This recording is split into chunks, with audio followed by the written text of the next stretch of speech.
এই সরকারের বিল পাশ করার ক্ষমতা নাই। নানান রকমের কথাবার্তা বলে এত সংস্কার করার দায়িত্ব আপনাদেরকে কে দিচ্ছে? করতে পারে। যদি ডিসেম্বরে নির্বাচন হয় তাহলে নির্বাচন কমিশনের বড় চ্যালেঞ্জগুলো কোনগুলো এখন আসলে হাতে নেওয়া উচিত? তো কাজ করার ইচ্ছা থাকলে খুব কম সময়ে অনেক কাজ করা যায়, আর যদি ইচ্ছা না থাকে তাহলে অনেক সময়ও কম কাজ করা যায় না। সদস্য বিএনপি, এরপরই আছেন অ্যাডভোকেট সুব্রত চৌধুরী, নির্বাহী সভাপতি নির্বাচন কমিশনের বাইরে যায়নি।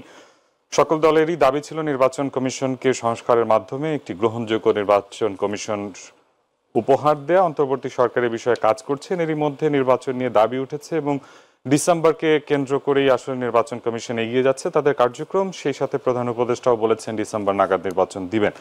আসলে ডিসেম্বরে যদি নির্বাচন হয় তাহলে সেটা সংস্কারের পরবর্তী এর মধ্যে সংস্কার করে গ্রহণযোগ্য নির্বাচন দেওয়া সম্ভব কিনা শুরু করতে চাই নীলুফার চৌধুরী মনি আপনাকে দিয়ে। ধন্যবাদ আপনাকে। যারা শুনছেন আমার শুভেচ্ছা অভিনন্দন, আমার সহ আলোচককে শুভেচ্ছা। দেখেন, সংস্কার একটা অনেকবার বলেছি, আবারও বলছি, এটা ধারাবাহিক প্রসেস। সংস্কারের সাথে নির্বাচনের জন্য সংস্কার দরকার। একটা স্বৈরশাসক, একটা হায়ানা শাসক বহু বছর মানে ঘাপটি মেরেছিল, অনেক রকম সমস্যা করেছে, এটা যেমন সত্য, ঠিক তেমনই সংস্কারের কোনো শেষ বলতে কোনো শব্দ নাই। সংস্কার যদি আপনি পরিপূর্ণতা অর্জন করতে চান তাহলে এটা চলমান। তো চলমান সংস্কার দিয়ে তো আর নির্বাচন হবে না, যে জন্য যেটুকু অ্যাপ্রক্সিমেট দরকার, যতটুকু দরকার ততটুকু শেষ করার জন্য খুব বেশি সময় লাগার কথা না। ইতিমধ্যে 6-7 মাস চলে গেছে। নির্বাচন কমিশন নিয়ে যে সংস্কার যারা কাজ করছে তারাও কিন্তু কিছু কিছু জমা দিয়েছে এবং কিছু কিছু এটা কাজ চলছে। সেইখানে আমার মনে হয় যে এটার মধ্যেই নির্বাচন করে ফেলতে পারে। আপনার সিসি এরা ছিল না, এরা পদত্যাগ করার পরে খালি ছিল এই জায়গাগুলো, এটাও ফিল আপ হয়েছে।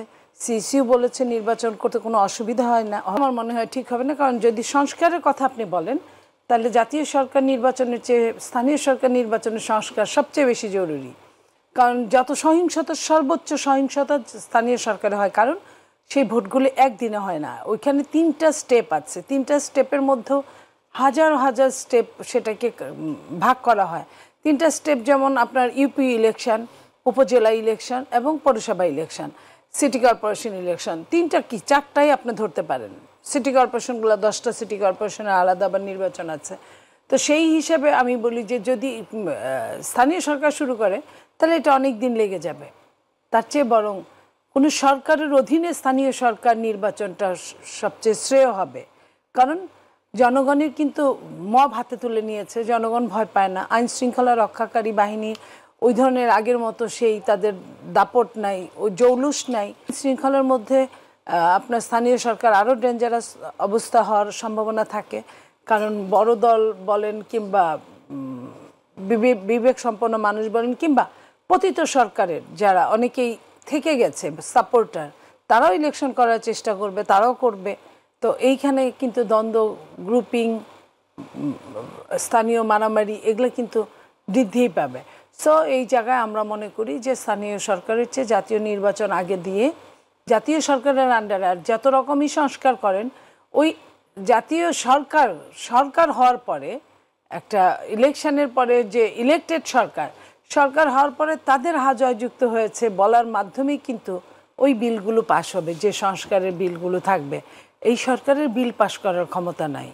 সো আপনার যদি তাই হয় তাহলে আপনার ইলেকশন দিয়ে ওই ভালো, এবং তাদের সাথে মিলেই সম্মিলিত করতে পারে। সেখানে কিন্তু নিরাপত্তাজনিত কারণে কনসার্টটা বন্ধ করে দেওয়া হয়েছে। তো সেই হিসাবে আমি বলতে চাই যে সংস্কারের মতো থাক, আগে ইলেকশনটা আসুক।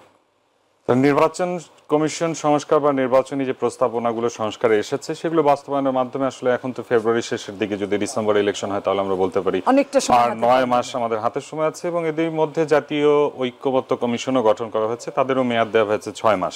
আসলে যে কেয়ারটেকার সরকার দুটো কিন্তু কাছাকাছি একই, প্রায় মিনিং প্রায় একই।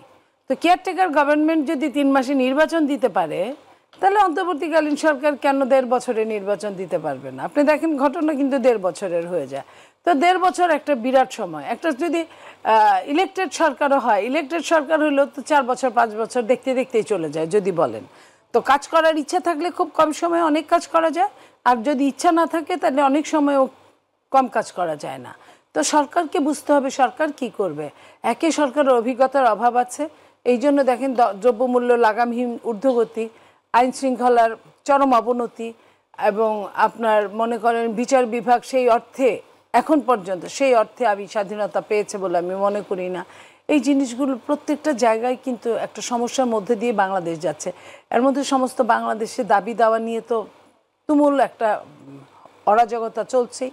সেই সবের মধ্যে আমি মনে করি যে ইলেকটেড সরকারি, আমরা ডিসেম্বরকে কেন্দ্র করে নির্বাচনমুখী হই, তাহলে এই অল্প সময়ের মধ্যে আসলে অল্প সময় বলতে পারেন, দীর্ঘ সময় বলতে পারেন, সেটা আসলে নির্বাচন কমিশনের কার্যক্রম ক্ষমতার উপর নির্ভর করছে। যদি ডিসেম্বরে নির্বাচন হয় তাহলে নির্বাচন কমিশনের বড় চ্যালেঞ্জগুলো কোনগুলো এখন আসলে হাতে নেওয়া উচিত? ধন্যবাদ আমার সহ আলোচক মনি আপা। আমি তো কোনো প্রতিবন্ধকতা দেখছি না। প্রতিবন্ধকতা যে হচ্ছে সেগুলো তো সরকারের ভিতর থেকেই হচ্ছে, আর হচ্ছে বৈষম্য বিরোধী ছাত্র আন্দোলনে যারা নেতৃত্ব দিয়েছিল তারা 2 দিনের মধ্যে নাকি দল ঘোষণা করবে এবং অনেকেই তারা দায়িত্ব নেবে, উপদেষ্টাদের মধ্যে কেউ কেউ। তো এরাই তো নানানভাবে ছলে বলে কৌশলে নির্বাচনটাকে পিছিয়ে দিতে চায়। কেন, কি কারণে, উদ্দেশ্যটা কি? জনগণ তো গভীর উন্মুখ হয়ে আছে। 15 বছর যারা ভোট দিতে পারে, ভাই তোমরাও তো ভোট দিতে পারো নাই গত 15-17 বছরে। ভোট কি জিনিস তোমরাও তো ভুলে গেছো। এখন জন আকাঙ্ক্ষা হচ্ছে একটা নিরপেক্ষ, সুষ্ঠু, গ্রহণযোগ্য নির্বাচনের মধ্য দিয়ে বাংলাদেশে একটা মজবুত গণতন্ত্রের পথে অগ্রসর হবে। সেই আকাঙ্ক্ষা তো এই গত 15 বছরের আন্দোলন সংগ্রাম এবং সর্বশেষ গণ অভ্যুত্থানের মধ্য দিয়ে আমরা সেটা আশা করি। সেই আশা পূরণে কেন আপনারা বাধা দিচ্ছেন? আর ইদানিং দেখি নির্বাচন সর্বশেষ আওয়ালও বলেছে ঈদের আনন্দে জনগণ ভোট দিচ্ছে, ভোটের দিনও বলেছে এইসব কথা। আপনার ল্যাঙ্গুয়েজে তো সেই সব কথা হবে। তো ঈদ আনন্দ তো এটা বাংলাদেশের মানুষ তো ভোট উৎসব, এটা তো আছেই, এটা তো আমরা অতীতে দেখেছি। নির্বাচন কমিশনের সামনে আসলে চ্যালেঞ্জগুলো কি? আপনারা বলছেন কি কোন রকমের সহ্য করা হবে না? তো কেউ বলেছে এখানে অন্য কিছু হবে, বুথ দখল হবে, ভোট করবে, জনগণকে বাধা দেওয়া হবে? কেউ তো বলছে না। খামোগাই এগুলোকে আমরা প্রিএম্প্ট করছি, আগে থেকেই বলে বেড়াচ্ছি। মানে জনগণ যেটা ভুলে গেছে এবং জনগণ কোনোদিনও আর সেই পথে যাবে না, বা কেউ গেলে পরে তার বিরুদ্ধে ব্যবস্থা নেবে, মানসিকভাবে জনগণ প্রস্তুত। তো সেই জায়গায় আপনারা এক একজন এক এক কথা বলতেছেন। আর প্রধান উপদেষ্টা মহোদয়, আপনাকে বলি, আপনি কাদের ইঙ্গিতে কেন চলতেছেন আমি তো বুঝছি না। আপনার নিজস্ব একটা ভাবনা চিন্তা থাকবে না? উপদেষ্টা পরিষদ, আপনারা তো একটা সুস্থভাবে চিন্তা ভাবনা করবেন রাষ্ট্রটা কোন পর্যায়ে গেলে পরে। নানান রকমের কথাবার্তা বলে এত সংস্কার করার দায়িত্ব আপনাদেরকে কে দিচ্ছে? সংস্কার করেন, আমরা কি বাধা দিছি? আপনি প্রত্যেক দিনই সংস্কার করতেছেন না?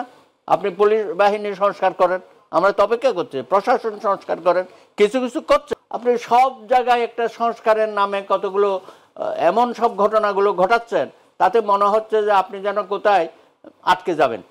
আমরা চাই না আপনি আটকে যান। আপনি সুন্দরভাবে এখান থেকে জাতিকে একটা দিক নির্দেশনা দেন, আপনি অগ্রসর করে নিয়ে যান। ভবিষ্যতে রাজনৈতিক দল যারাই ক্ষমতা আসুক তারা সেটাকে অগ্রসর করে নিয়ে যাবে। আর আলাপ আলোচনার কথা বলেন, আমরা তো আলাপ আলোচনা করছি, কয়েকবার করেছেন, হ্যাঁ, তেমন কিছু ফলপ্রসূ কিছু হয় নাই। এখন বলছেন কমিশনগুলো আলাদা আলাদা করে, অবশ্যই বসবে। এবং আপনি নিজেও বলেছেন আপনার কোনটার পক্ষে আছেন কোনটার, সেটা আমরা বলবো, অসুবিধা তো নাই। কিন্তু সবটাই আপনি করে দিয়ে যাবেন, এটা তো আমরা অ্যাকসেপ্ট করতে পারি না। এই ম্যান্ডেটও আপনার নাই। আপনি তো তত্ত্বাবধায়ক সরকারের বিকল্প হিসাবে আমরা বলছি অন্তর্বর্তীকালীন সরকার। আপনার মেয়াদ নাই, সেটা ঠিক আছে, তার মানে আপনি 3 মাস 7 মাস হয়ে গেল, আপনি আরও কতদিন থাকবেন? আরে বাবা, আপনি একটা রোড ম্যাপটা দিয়ে দেন না, তাতেও তো আমরা বুঝবো যে আপনার উদ্দেশ্যটা কি।